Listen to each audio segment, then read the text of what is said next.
Welcome back to the NC State Insider Podcast. I'm your host and lead beat writer, Tucker Sennett, joining you here tonight to give you my night of reactions to NC State, now number 25, NC State men's basketball's 85 to 79 victory over the visiting VCU Rams. That's Will Wade's old program. If you're not familiar, that was a place that he spent some time, kind of cutting his teeth as a head coach. And he paid it back to them scheduling this as a home and home series kind of pretty early after he got this NC State job, and the Wolfpack hung on. It was a battle against a program that's really one of the most impressive mid-majors in the country, a program that's always there at the end of the year, a program that's just built different. And Wade said that. Mike Jones, the coach of UNC Greensboro, who was on the assistant coaching staff with Wade in 2011 under Shaka Smart, that made the Final Four. He said that. Ryan Odom at Virginia, who's the most recent head coach at VCU, who bolted for that Virginia job. He said that too at ACC tip-off when I spoke to him there. And now they have a really solid young coach in Phil Martelli Jr. who has some great pedigree. Comes from, his dad's one of the most famous coaches on the East Coast, a guy who's around forever. So coaching's in his blood. And this team fought really hard. NC State had a lot of opportunities to pull away and just couldn't. They were only able to win the second half by 2 points. And a lot of that was because of VCU's just onslaught from downtown in the second half. They shot 7 of 18 from three in the second half. NC State shot just 2 of 7. So they were not as efficient as they were or as they were in the first half. What ended up being the difference for NC State was the free throw shooting down the stretch, especially. Darian Williams was 7 for 7 from the free throw line in the second half, while Trey Holloman was 8 for 8. But I want to hit on Holloman here, just because he's really been the player that I'm most surprised by and the player that I'm most impressed with. Yes, he got ejected in that game against UNC Greensboro, but this was a guy who really fought for a starting role with Michigan State last year, was never in those top few options, but always felt like a really important member to Tom Izzo's team, but never somebody that was allowed to kind of play, I think, the way that he wanted to. He was kind of boxed into that traditional point guard role, and this kid could flat out shoot the rock, man. I mean, he scored 25 points tonight, shot 50% from the field, made 3 out of his 6 3-point attempts, made all 10 of his free throws, and the shot making that we've seen um, in the first few games here is unbelievable. I mean, this guy's shooting 50% from three for the Wolfpack and has taken his scoring to another level. Will Wade's even impressed.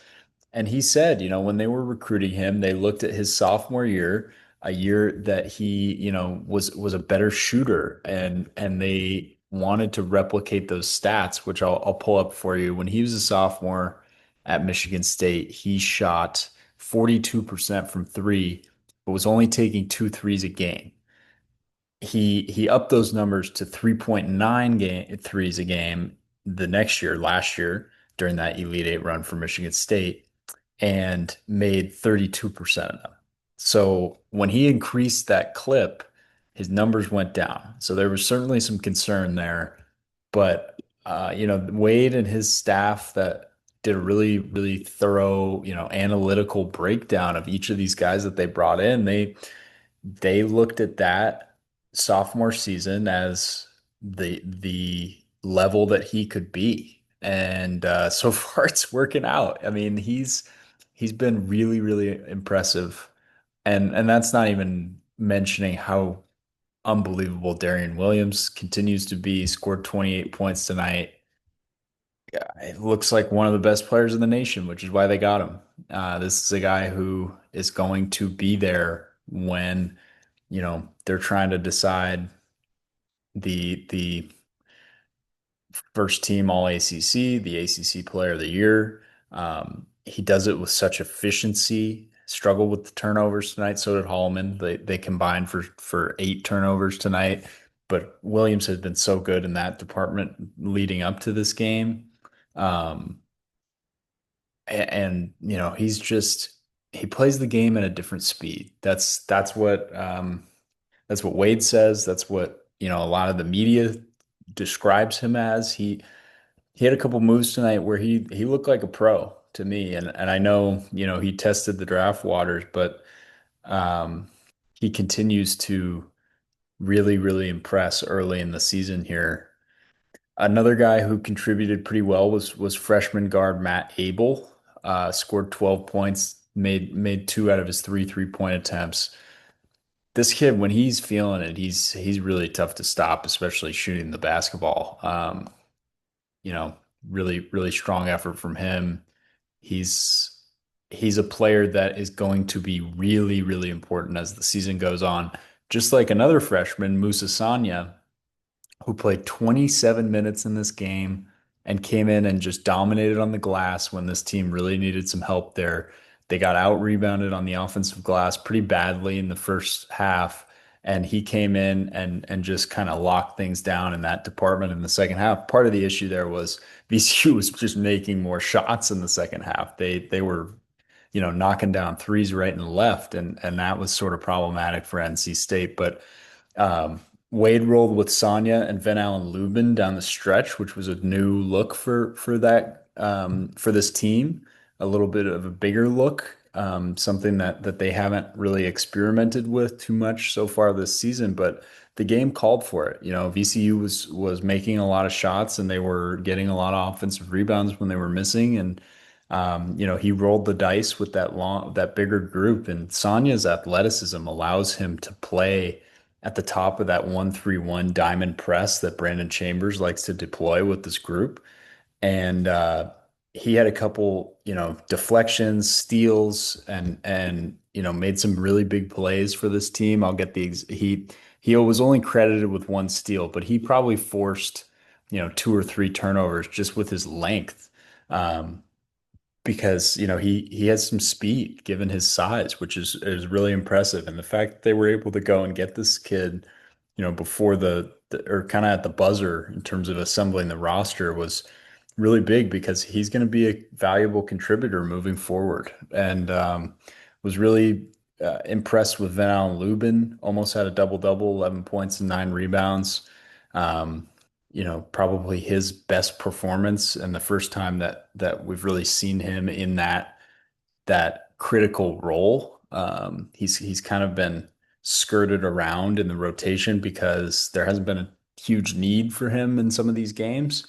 And tonight they needed him. They needed him on the glass. They needed him defensively. He held his own for most of the game, but you know struggled at some moments. Um, but you know, solid effort. And then you know this team needed that paint presence against a little bit more size than they had faced to this point. So now, you know, this team is going to turn its sights on Maui. This was their only game this week, and they have a big tournament coming up here. There's, you know, a lot on the line with that Maui tournament, and that's going to be really important for this NC State team, now ranked number 25 in the country. Wouldn't put NC State at 4-0 on the year. Will Wade still hasn't had a hiccup. It could have been tonight. He said they were fortunate to win this game, and the free throw shooting was probably the reason why. VCU missed a lot of foul shots.